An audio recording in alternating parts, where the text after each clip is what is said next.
What's up, YouTube? It's your boy, Dermy Wormy. I'm gonna ask you. It's the final week of Velma. Thank God. And this is episode 8. Jesus Christ. This is supposed to be the episode before the season finale, and it has a twist at the end that I was able to see from a mile away. Like, this was on my prediction list. This was not a uber surprise to anybody paying attention, even though I was so bored throughout this entire episode. It's trying to think of an easy way to describe it. It's an amnesia episode where everybody has to lie to make sure the person returns her memories, and also popularity episode. This is the episode before the season finale. And yet, I'm bored. This is your, I think the term is penultimate episode. And I'm boreder than sin. Jokes are still falling flat. That should be a given by now. Plot makes no sense. Things happen because things need to happen. It's so mind-numbingly stupid. There's tons of racism. They have a Chick-fil-A joke without saying Chick-fil-A, because they know if they said Chick-fil-A, they get sued. There is one joke that I smiled at, but that's because of how accurate it truly is. Let's just get into the episode, shall we? So, we open in the hospital, and here's our... I know I just had her name the other week. Or Olive. Olive's there with her new butt. She's happy that she has this new butt that nobody's gonna be able to break now. Then in comes everybody and her butt breaks. Because they're here to see what happened to Daphne's mom and get her memory. So, everybody's in there. Turns out she has amnesia. Norville's dad informs them that they only have 72... that she has amnesia. She basically has to have 72 hours of happiness in order for her memory to come back. So, on one side, the whole plan is to lie. The plot A is to lie the whole time, because that's the smart idea that you do. Then we also have the girlfriend, Mindy's dad's girlfriend. Well, girlfriend? Yeah, they're still boyfriend, girlfriend, and the daughter. That whole storyline's gonna be interesting. Not really. Episode begins with, well, after the title sequence, you get Mindy in her house with Constance Wu, Sam, and girlfriend and baby, saying we have to messy up this house and everything because we need to make sure my mom knows that nothing has changed since she left. So we have to destroy it, ruin it, make sure alcohol's everywhere. Get this montage of them just ruining everything. And then you get feelings between Mindy and Constance Wu, where Constance is struggling to, do you really want to be my girlfriend? Mindy's like, yes, absolutely. Unless you don't want to, then I hate you.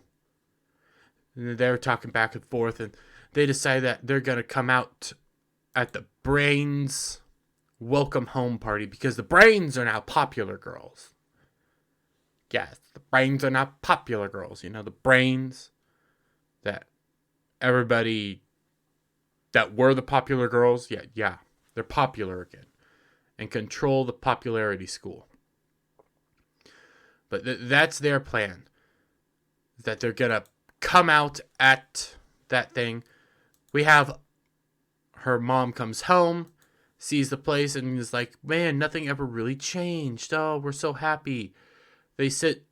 She sits down And Mindy tells her, well, she sits down and she's like, well, I really can't see anything.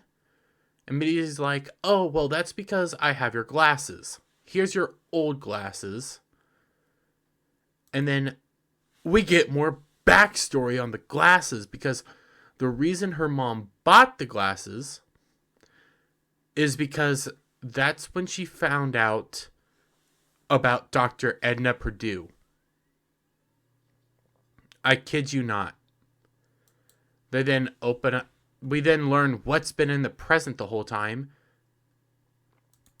And their red shoes. And the mom's all like, well, I bought those for you when you were a little girl because you ruined Christmas. And I had to do this for you. And it was nice back then. And, and then she starts feeling sad and some of her memories disappear. Mindy then says, oh no, everything's perfect. Everything's wonderful. You still love me. And Mindy then has this whole lie about how she's still valedictorian. And it ends in actually something I thought kind of funny. Because they're ripping off all these sashes. And it ends with, and if I can get the shot just right. It ends with basically the last sash she has on is future TV writer. Went from valedictorian to salutatorian to something else than future TV writer. I actually kind of like that one. I thought that one was clever because it's so accurate. Mindy Kaling is such a dunce that she thought the show was good.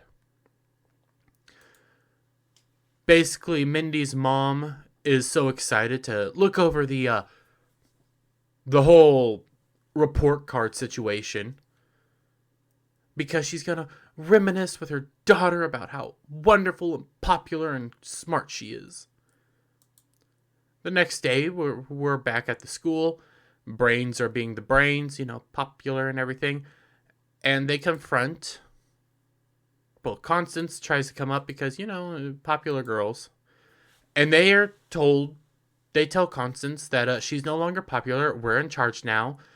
And you're no longer popular because you try to leave us in the cave to die. So, change all your social media to loser. And because she is deemed no longer popular, nobody in the school talks to her. Except Fred, who is also no longer popular. They have this whole joke about a girl who pretends to be a cat. Won't even talk to them because she's uber a loser. And then we move on. It's so stupid. We are now at a state champion fencing match where Sam apparently is good at fencing. Okay, where did this come from? And Mindy interrupts. Mindy wants his help to make sure that... wants his help to change her report cards so that she's a straight A student, so that her mom is happy and fine. Yep, that's basically that. He ends up losing the match. We then cut back over to the popular girl storyline, where Mindy tries to sit with the popular girls and is told, no, you can't sit here. She tries to sit with basically everybody, and they block off all the seats because she's no longer socially acceptable. Except for one seat, where it's with Fred, or Glenn, who is covered in bees for some reason. We then have dumb popular girl moment, where the popular girls throw chicken at them because now they're social outcasts, and they're now being bullied. I'm not kidding you. This is what's happening. They're social pariahs, and this is the storyline on your penultimate episode of a mystery story. We now cut to Mindy and Sam. Sam's giving Mindy a report card saying, I did this for you, and then we hear a break-in, and Mindy thinks that it's a serial killer coming to finish it all off, and starts berating Sam for being too late with the report card. Find out that it's just the girlfriend and the baby, and she's like, well, you kicked us out too soon. I couldn't grab her blanket and she can't sleep. Then Mindy's mom and dad wake up and she goes like, why are you here? Why do you have a baby? Well, whose baby is this? What are we doing here? And Mindy says, in the whole rush of everything, that the baby is hers. And that the Spooner's waitress lady is actually the nanny. And she says the baby's dad is Norville. And from there, the mom faints. Norville's now the dad. And the mom's actually not upset. Not the happiest in the world, but could be worse. Could be that her dad had an affair. That's basically what she said. We get another memory from Mindy's mom where she found the lab through a well because the basement was blocked off. Yeah, that's the memory. We cut back here and Mindy's mom is like, oh, thank you. Well, at least your dad didn't have an affair. And Norville is a great dad, and he starts playing with a bear in front of the baby. Amanda is the name of the baby. I keep forgetting that. And oh my freaking God, he goes racist again and not accurate with history. Starts playing with a bear and everything, saying, hi, my name's Teddy. I'm named after Teddy Roosevelt, who was an imperialist genocidal maniac. Yeah, that's a line that's from the show. I might have butchered part of it, but it's what he said. Well, they're all interested, and Mindy's mom's happy to have a granddaughter, but she's wanting to know why the Spooner's waitress is there. And it's the idea and the lie is that actually she's a nanny who gets paid very, very well by Amand to take care of the baby. And that's the whole plan. They're going to be happy and they're going to figure everything out. Then we have this dumb joke of the baby rolling around and everything, and the Spooner waitress goes and runs out after it. From then on, they're going to be all like, oh, well, I'm so glad to be a grandma with you. You're wonderful. I love you so much, and I love this baby. And Mindy tries to pawn the baby off on her, and she says, no, you go to sleep. You're a mom now. You got 40 hours left. Mindy passes out, wakes up to the baby trying to, I guess, crap on her. Just in time for Norville to come in and put a new diaper on it. Norville ran out. I forgot to mention that. Norville runs out.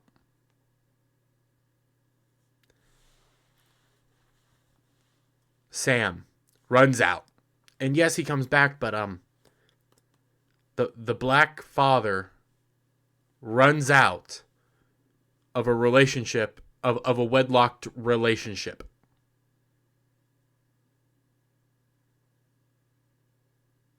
He's back. He got his cigarettes. But he runs out. I've completely forgot that part. So Norville's back and he says, no, I didn't leave. I actually wanted to go fill in my parents on what's going on. Dad's happy and it's so excited, and Mom wants me to change schools and find new friends. So the plan is for them to basically take care of the baby all day. They're having trouble feeding it because, not the mom and not the breastfeeder. But they're like, okay, we'll take care of the baby all day.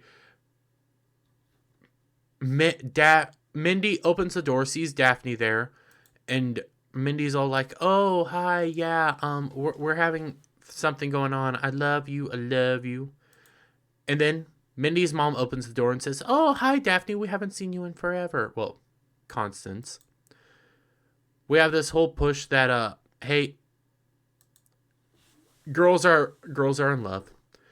Constance is like, well, we can't go to the party because we're not popular enough anymore. And Mindy's like, well, listen, Here's the thing. I'm lying right now because to make my mom happy. Norville's the fake dad, and Amanda is our fake baby. And we're going to fake this relationship for my mom to make her happy.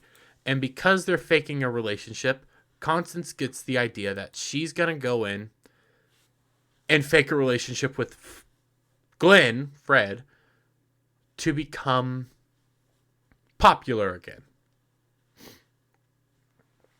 I kid you not.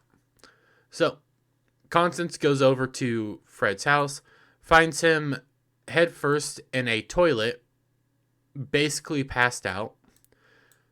They freak out. They run up, pull his head out, and they're like, "Oh my god, I hope your father's kinks aren't hereditary." And he's like, "No, I'm just practicing getting swirlied." Constance fills him in on the plan that we're going to fake being a relationship because we're going to become popular again. Fred's like, "Oh, we're going to fake it." And his mom's like, "Yep, this sounds like a good idea." So that's just what they do. They fake a relationship. Everybody's like, "Oh man, they're so popular again. This is amazing." And we get this montage of babies and fake relationships left, right, and center. Just faking it. And everybody's excited and happy. Everybody's happy, except the brains.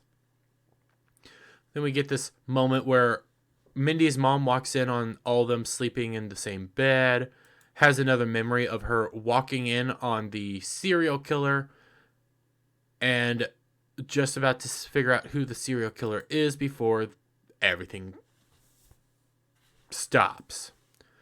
Next morning, they're going over a old talent show video. Mindy's mom is watching an old talent show video sent by Mindy, and she's like, "This isn't working. This is just crap," and it is like just crap. It's her crying while trying to hula hoop.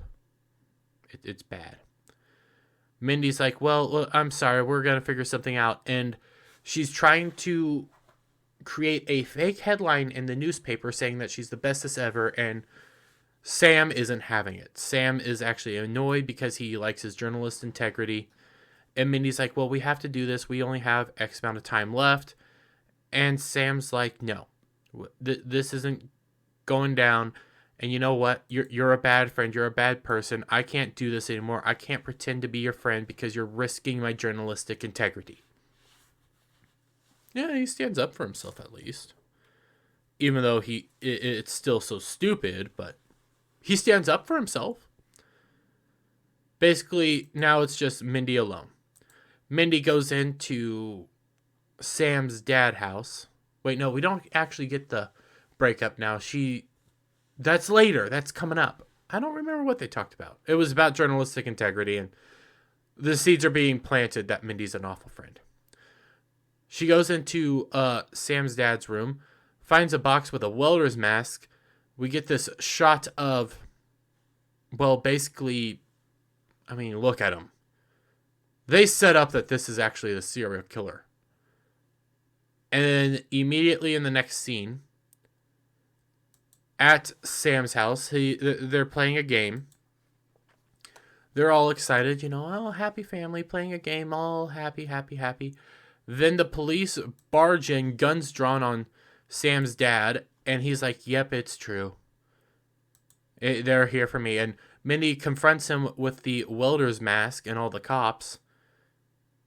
And he's like, "Yes, I'm guilty. I made you a sword." And yes, he made him a sword. He made him a very crappy sword. And I'm trying to get the shot of the sword because Mindy doesn't believe it. And we see it right there. Yes, he made a crappy sword with a welder's mask. Then a tank busts into the house. I'm kidding you not. Things happen to happen. And everybody's mad at Mindy because she had the wrong person. Cut back over to Constance and Fred, where Constance is like, "Yay, we're invited to the party. Now we can stop being boyfriend and girlfriend, and I can go back to being girlfriends with Mindy." And Fred's like, no, you can't do that. That's bad, you know.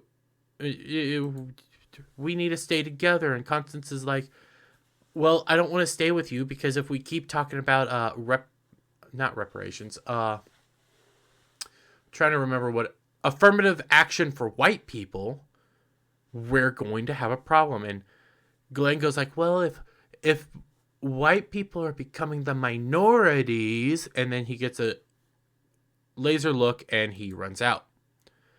Then Glenn's mom sits down and says, you know what? He's right.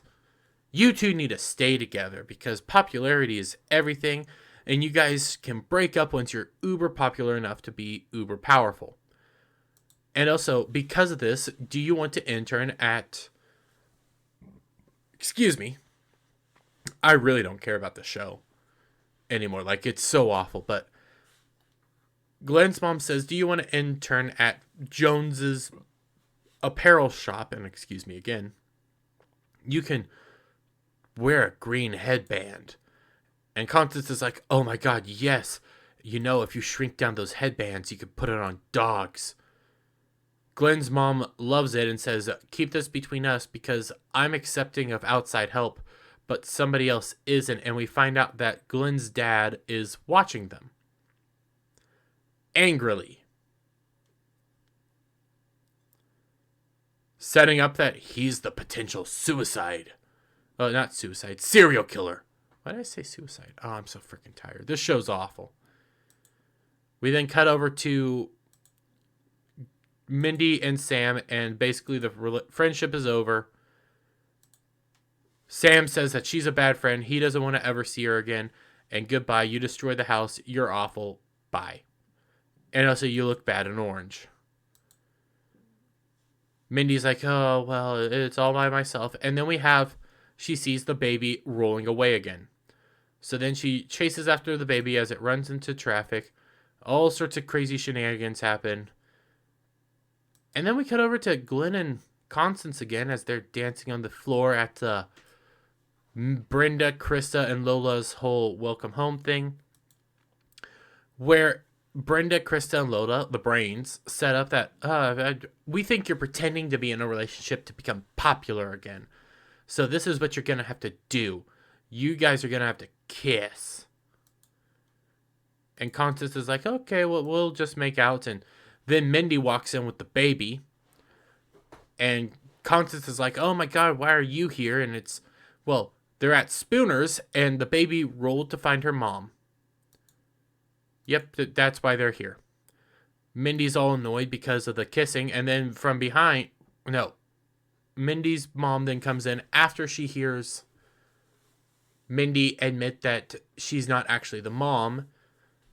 And the truth comes out to Mindy's mom. Yes. Oh, first off, she was invited because she was with the brains and they wanted her to buy her alcohol. Excuse me. I'm sorry for the sniffing. I'm just... I'm crying because the show was so awful. No, my allergies are heating up. Ultimately, truth comes out to the mom. Everybody admits it. Yep, they're not actually happy, but Amon had an affair with somebody new that he loves.